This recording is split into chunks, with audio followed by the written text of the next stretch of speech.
السلام علیکم ورحمۃ اللہ وبرکاتہ۔ ناظرین، آج میں آپ کو ایک بہت قیمتی، کم وقت میں بہت زیادہ ثواب والی حدیث سنانے چاہتا ہوں۔ ناظرین، ایک روایت ہے جس کو امام حاکم رحمۃ اللہ علیہ نے روایت کیا ہے، حضرت ابو طلحہ رضی اللہ عنہ کی ہے۔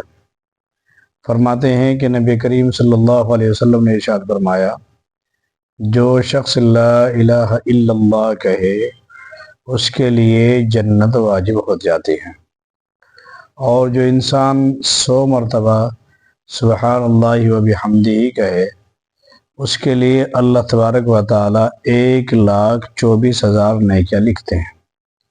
ناظرین، کتنا بڑا ثواب ہے سبحان اللہ و بحمدہ، کتنا چھوٹا سا کلمہ ہے۔ انسان 100 مرتبہ پڑھ لے، مشکل سے 5 منٹ یا 6 منٹ لگیں گے۔ سبحان اللہ وبحمدہ، سبحان اللہ وبحمدہ، سبحان اللہ وبحمدہ، سبحان اللہ وبحمدہ، سبحان اللہ وبحمدہ، تو ناظرین اسے 1,24,000 نیکیاں ملے گی۔ تو حضرت صحابہ رضی اللہ تعالیٰ مجمعین نے عرض کیا، یا رسول اللہ، جب نیکیاں اتنی مل رہی ہیں تو کل قیامت کے دن تو ہمارے میں سے کوئی بھی ہلاک نہ ہوگا، کیونکہ نیکیاں زیادہ ہی رہیں گی۔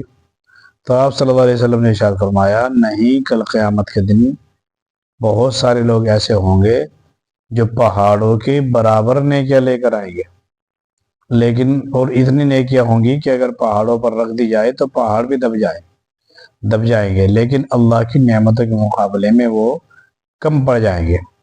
پھر اللہ تبارک و تعالی اپنی رحمت سے جس کو چاہیں گے مدد فرما لیں گے اور ہلاک ہونے سے بچا لیں گے۔ تو ناظرین، دیکھا آپ نے کہ لا الہ الا اللہ محمد رسول اللہ، صرف لا الہ الا اللہ کے الفاظ حدیث میں ہیں، یہاں پہ جو حدیث میں ذکر کر رہا ہوں آپ کے سامنے، تو فرمایا اس کے لیے جنت واجب ہو جاتی ہے۔ اور اسی طرح یہ کلمہ سبحان اللہ وبحمدہ 100 مرتبہ پڑھ لے تو 1,24,000 نیکیاں لکھی جاتی ہے۔ ناظرین، یہاں دنیا میں اللہ تبارک و تعالیٰ نے چھوٹی چھوٹی اذکار کے اتنے بڑے فائدے رکھے ہیں، لیکن کل قیامت کے دن انسان اگر لاکھوں بار بھی پڑھے گا تو ایک نیکی اسے ملنے والی نہیں ہے، چونکہ دنیا دارالعمل ہے اور آخرت دار الجزا ہے، یعنی اعمال کے بدلے کے ملنے کی جگہ ہے۔ اور اسی لیے حدیث میں آتا ہے کہ ایک بہت اہم بات کی طرف ناظرین متوجہ کرتا ہوں۔ حدیث میں آتا ہے کہ آپ نے پوچھا حضرت صحابہ سے کہ تم مفلس کسے سمجھتے ہو، غریب؟ آپ نے فرمایا، ہم تو غریب اسے کہتے ہیں جس کے پاس مال نہ ہو، دینار نہ ہو، درہم نہ ہو۔ آپ نے فرمایا، نہیں، میری امت کا غریب آدمی ہوا ہے جو نیکیاں بہت زیادہ لے کے آئے گا قیامت میں، بہت نیکیاں، لیکن وہ اس حالت میں آئے گا کہ اس نے کسی کو گالی دی ہوگی، کسی کو برا کہا ہوگا، کسی کی زمین دبائی ہوگی، کسی کو دھوکہ دیا ہوگا، کسی کی عزت اتاری ہوگی۔ جب وہ اعمال کے بلبوتے پر جنت میں جانا چاہے گا تو الاؤنس ہوگا، کسی کا کوئی حق ہو تو وہ آ کر کے لے لے۔ اب لوگ آتے رہیں گے اور اللہ تعالیٰ وہاں کے جو روپے ہیں یعنی نیکیاں، ان میں سے اس کا بدلہ دلاتے رہیں گے۔ اور ایک بندہ آئے گا، اس نے بھی 100 بیگھے زمین دبائی تھی کہ اتنے نیکیاں دے دو۔ ایک بندہ آئے گا، اس نے مجھے گالیاں دی تھی، کہا کہ اتنی نیکیاں دے دو۔ ایک بندہ آئے گا، اس نے میری عزت اتاری تھی، کہا کہ اتنی نیکیاں دے دو۔ اس طرح سے نیکیاں جاتی رہیں گی، اور جب لاسٹ میں مستقل نیکیاں ختم ہو جائیں گی اور لوگوں کے حقوق باقی رہ جائیں گے تو اللہ تبارک و تعالیٰ دوسروں کے گناہ لے کر اس کے سر پر ڈال دیں گے، اور یہ جہنم میں جائے گا اور دوسرے لوگ جنت میں جائیں گے اپنے حقوق کی بنا پر۔ تو دیکھا ناظرین آپ نے، اس سے ایک بات یہ بھی سمجھ میں آئی کہ انسان اگر فرائض کی ادائیگی کے بعد نوافل زیادہ ادا نہیں کر رہا ہے، کرنے تو چاہیے، چونکہ یہ ذخیرہ ہوگی، فرضوں میں کوتاہی ہوگی، یہ اس سے نوافل سے پوری ہو جائے گی۔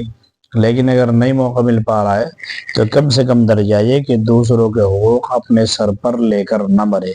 کسی کا قرض لے کے انکار کر دیا، کسی کے پیسے دبا لیے، کسی کی زمین دبا لی، اور کسی کو ستایا، کسی کی عزت اتاری، دھوکہ دیا، یہ تمام چیزیں وہ ہیں امانت میں خیانت کی، یہ تمام چیزیں وہ جو کل قیامت کے دن ناظرین دینی پڑے گی۔ تو ہماری کوشش یہ ہونی چاہیے کہ جیسا موقع رہے ہم ذکر و اذکار بھی کرتے رہے، جیسے میں نے بھی پہلے بھی کسی موقع سے عرض کیا تھا ایک ویڈیو میں، آج بھی دوبارہ اس کو ریپیٹ کر دیتا ہوں۔ اذکاری کا تذکرہ چل رہا ہے کہ ایک چھوٹے سے عمل میں لا الہ الا اللہ پڑھنے سے جنت واجب ہو جاتی ہے، 100 مرتبہ سبحان اللہ بحمدہ پڑھنے سے 1,24,000 نیکیاں ملتی ہے۔ اسی کے متعلق ناظرین ایک روایت میں نے پہلے ذکر کی تھی کہ جو آدمی 10 مرتبہ قل اللہ احد کی صورت پڑھے، اللہ تعالیٰ اس کے لیے جنت میں ایک محل بنا دیتے ہیں۔ تو انسان ایک عادت پڑھ کر کے اپنے لیے جنت میں محل بنوا لے، ایک عادت پڑھ کر کے والدہ والد گزرے ہوئے ان کے لیے بنوا لے، ایک عادت پڑھ کے دادا نانا گزرے ہوئے ان کے لیے بنوا لے، اور ایک عادت اللہ کے حبیب صلی اللہ علیہ وسلم کے لیے پڑھ لے۔ تو ناظرین یہ چھوٹے چھوٹے سے عمل ہیں۔ اب 10 مرتبہ قل اللہ پڑھنے میں مشکل سے 2.5 منٹ لگیں گے آپ کو، لیکن ثواب اتنا بڑا کہ اللہ تبارک و تعالیٰ جنت میں محل بنا کے دیں گے۔ اور یہ حدیث بھی ناظرین بہت قیمتی ہے۔ تو معلوم یہ ہوا کہ انسان نیک اعمال بھی کرے اور دوسرے کو حقوق اپنے ذمے لینے سے، جیسے آپ کو بتایا ہے، بچنے کی کوشش کرے۔ السلام علیکم ورحمۃ اللہ وبرکاتہ۔